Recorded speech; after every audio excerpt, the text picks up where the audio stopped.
মাছের ডিমের কোপ্তা কারি এইভাবে একবার বানিয়ে নাও, দেখো দুপুরবেলাটা না ভাত দিয়ে জমে যাবে, একদম দারুণ খেতে।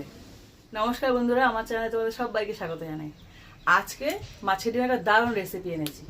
কি বলতো, সাধারণত মাছের ডিম এর আগে আমি শেয়ার করেছি, তবে ওটা অন্যভাবে, আজকে অন্যভাবে। এই যে প্রসেসটা আজকে খেতে না খুব ভালো লাগবে, মনে হবে কি বলতো তোমরা অনুষ্ঠান বাড়িতে খাচ্ছ। অনুষ্ঠান বাড়িতে কিন্তু মাছের ডিম এরকম ভাবে দেয় না, অনুষ্ঠান বাড়িতে যেরকম ভাবে করে, মানে হয় না, মানে নরমাল আমরা যখন ঘরে রান্না করি, যখন আমরা সেই রেসিপি গুলো সাদা মাটা হয়, মানে একটু সাদা মাটা বলতে মানে নরমাল হয়।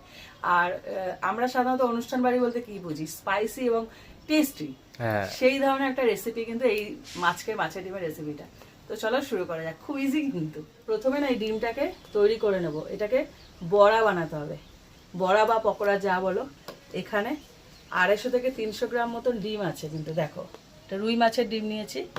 এবার এর মধ্যে যে যে উপকরণ লাগবে সেগুলো দিয়ে দেবো। প্রথমেই দিয়ে দেবো বেসন, বেসন দিয়ে দিচ্ছি। এবার দিয়ে দিচ্ছি একটা ডিম,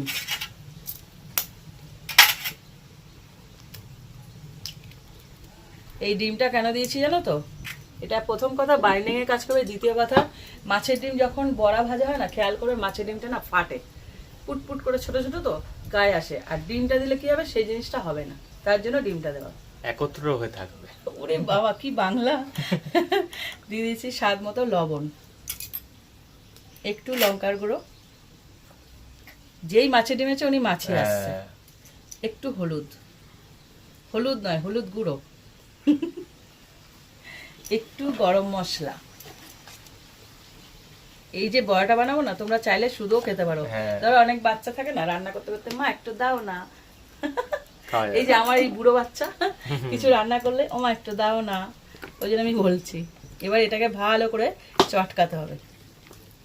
এই মাছের ডিম দলা পাকিয়ে থাকে তো, মানে একটা একটা থোল এরকম, কি বলে এটাকে, এটাকে কি বলে বলতে পারছি না, এরকম দলাটাকে ভাঙতে হবে একদম চটকে ভালো করে, পুরো যেন একদম মিশে যায় এর সাথে।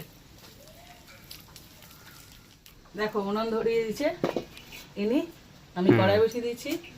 এমনি বলতে হয় না, অনেক সাহায্য করে। যাই হোক, এবার দিয়ে দিচ্ছি তেল, আমি সর্ষের তেলে রান্নাটা করব। প্রথমে বড়াগুলোকে ভালো করে ভিজে নেব, তেলটা একদম ভালো মতন গরম করে তারপরে বড়াগুলোকে ভাজবো। একদম খাওয়ার বড়ার মতনই ভাজতে হবে, চাইলে 2-4টে খেয়ে নিতে পারবো, কোনো ব্যাপার না। তবে আমি করতে করতে ওকে দিই না, বলে মা একটা দুটো না হবে না, পরে খাস, দেয় না আমায়, দেয় না, কি করে দেখো নালিশ করছে তোমাদের কাছে, দেয় না, আমাকে দেয় না। তেলটা পুরোপুরি গরম হয়ে গেছে, এবার একটা একটা করে বড়া আমি ভেজে নেবো। যেহেতু এটা তরকারি হবে, মানে রেসিপিটা তৈরি করছি, শুধু মুখে খাওয়ার বড়া একটু বড় বড় হবে। ফাটছে ও একটুখানি তো হবেই, আরো ফাটে, ডিম দিয়েছি ওর জন্য আমি। দেখো ডিমগুলো এক পিঠ হয়নি এখনো পুরোপুরি, উল্টে পাল্টে ভেজে নেব। অনেকটা হয়ে এসছে, তাই একটা একটা করে উল্টে দিই। পোস্তের বড়া, পোস্তের বড়া মনে হচ্ছে। হ্যাঁ মনে হচ্ছে না পোস্তর বড়া, পোস্তর গুড়ি গুড়ি দেখতে না, ওর জন্য। আহা কি মনে করালি রে, পোস্তর বড়া, আমার জিভে জল এসে গেল। পোস্ত কার না ভাল লাগে, সবার ভাল লাগে। এগুলোকে লাল করে ভেজে তুলতে হবে, হোক আস্তে আস্তে। বড়াগুলো দেখো লাল করে ভেজে নিয়েছি, উল্টে পাল্টে এবার তুলে নেবো। এবার এক এক করে সমস্ত বড়াগুলোকে ভেজে নেবো, অনেক বড়া হয়ে যাবে। দেখো সাইজে কিন্তু বড় বড় করেছি, যেহেতু এটা রেসিপি তৈরি হবে তার জন্য। অনেকগুলো হবে, খুব বরকত দেয়, বরকত বলে তো।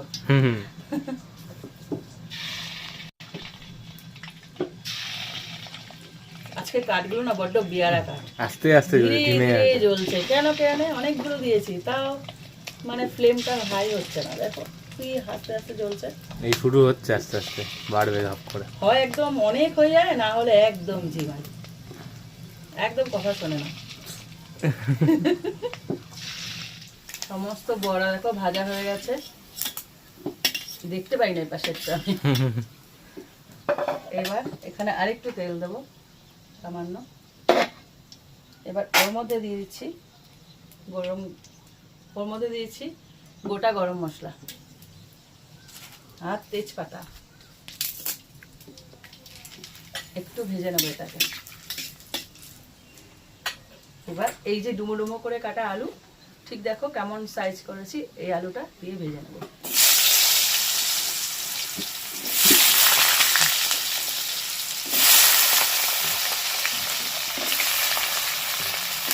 লাল করে ভাজা হবে নাকি? হ্যাঁ, একদম ভালো করে ভাজবো।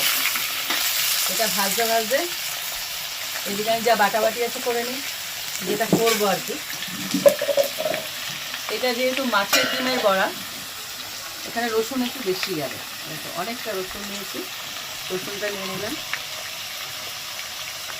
প্রায় 9 থেকে 10 কোয়া রসুন আছে, আর এখানে আছে কাঁচা পাকা লঙ্কা, আর আছে আদা। এবার এটাকে বেটে নেব। আদা তোমার থেকে পালাবেই। আদার সঙ্গে শত্রুতা আছে। এবার এগুলোকে বেটে নিই।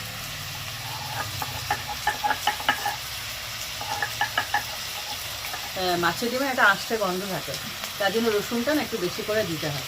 তবে কি বলতো, ওই মানে এই গন্ধটা কষানোর সময় তো অনেকটাই কষাতে হবে, আর এই রসুনটা দিলে গন্ধটা চলে যায়। খেতে ভালো লাগে কষিয়ে রসিয়ে করলে, তবে হ্যাঁ। এমনি কে ভালো লাগে। দেখো রসুন আদা কাঁচা লঙ্কা সব বাটা হয়ে গেছে। এইবার আমি পেঁয়াজটাকে বেটে নেব। ওদিকে আমার আলু ভাজা হচ্ছে, এখনো লাল হয়নি, চলছে। এখানে আমি বড় সাইজের একটা পেঁয়াজ নিয়েছি, একটা মাঝারি সাইজের পেঁয়াজ নিয়েছি। যেহেতু এটা মাছের ডিমের কোপ্তা কারি তৈরি করছি, তার জন্য পেঁয়াজ রসুনটা একটু বেশি যাবে।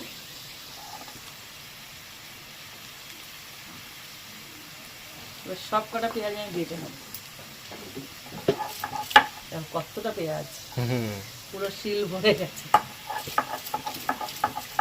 দেখো আলুগুলো সুন্দর করে ভেজে নিয়েছি, একদম লাল করে, দেখেই বুঝতে পারছো। এইবার রসুন বাটাটা আর আদা বাটাটা দিয়ে দেবো। এটা আগে কষাবো, আর এর সাথে দিয়ে দিচ্ছি টমেটো কুচি। এই দুটো আগে কষিয়ে নিতে হবে,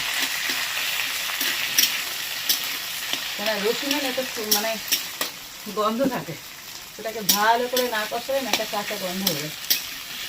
দেখো টমেটো রসুন সব ভালো মতো কষিয়ে নিয়েছি। টমেটোর চেহারা দেখে বোঝা যাচ্ছে ওটা নমনীয় হয়ে গেছে, একদম নুয়ে গেছে।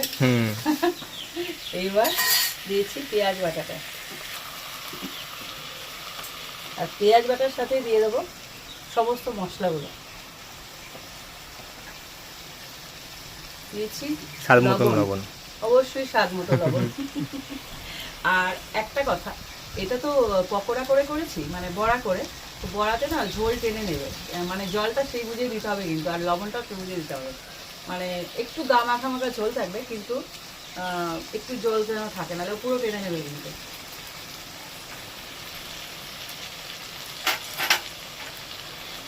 হলুদ গুঁড়ো,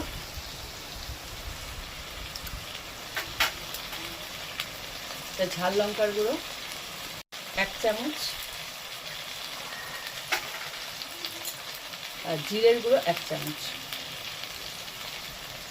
তোমরা চাইলে এর মধ্যে ধনের গুঁড়োও দিতে পারো, তবে আমি দিই না তো, তাই দিলাম না আজকে।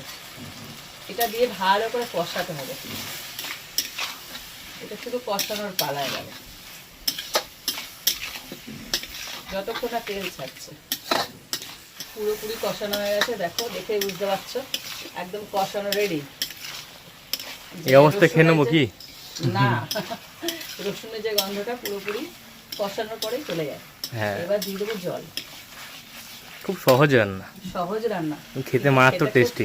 হ্যাঁ, জলটা ওইভাবে দিতে হবে, বড়াগুলো ডুববে তো, আর ওই জলও খাবে সেই জন্য। ভালোই জল খায় বড়াগুলো। হ্যাঁ, আর সাথে বেসন আছে না, জল তো খাবে। হ্যাঁ, বড়ার মধ্যে বেসন আছে তো, তার জন্য। এবার এটাকে ফুটতে দেবো। আর এদিকে আমি গরম মশলা ভিজিয়ে রেখেছিলাম, ছোটবেলায় যা দারচিনি। তোমরা খেয়াল করেছো স্পেশাল কিছু রান্নাতে আমি এটা দিই। আজকে রান্নাটা খুব স্পেশাল, খুব কি বলতো, মাছের ডিম না যখন তখন বাজারে গেলে পাওয়া যায়, বিশেষ করে বর্ষাকালে। কিন্তু মাছের ডিম রসিয়ে কষিয়ে রান্না না করলে না একটা গন্ধ চলে আসে, খাওয়া যায় না সেটা কিন্তু। একটু মশলাপাতি ভালো করে দিয়ে করতে হয়, হ্যাঁ। নাহলে ভালো লাগে না। আজকে আমি গুঁড়ো মশলা দিতে পারতাম, কিন্তু আমি এই মশলাটা ব্যবহার করছি যাতে আরো ভালো লাগে খেতে। এই মশলা দিয়ে তো রান্না মানে অস্বাভাবিক জায়গায় চলে যায়। এবার এটাকে বেটে নিচ্ছি। গরম মশলা বেটে দেখো আমি ঢাকা দিয়ে রেখেছি, গন্ধ উড়ে না যায়।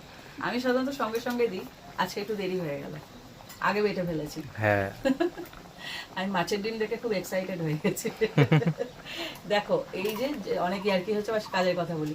যাই হোক, এই যে আলুটা না তোমরা চেক করে নেবে, যে আলুটা যেন সেদ্ধ হয়েছে কিনা খেয়াল করবে।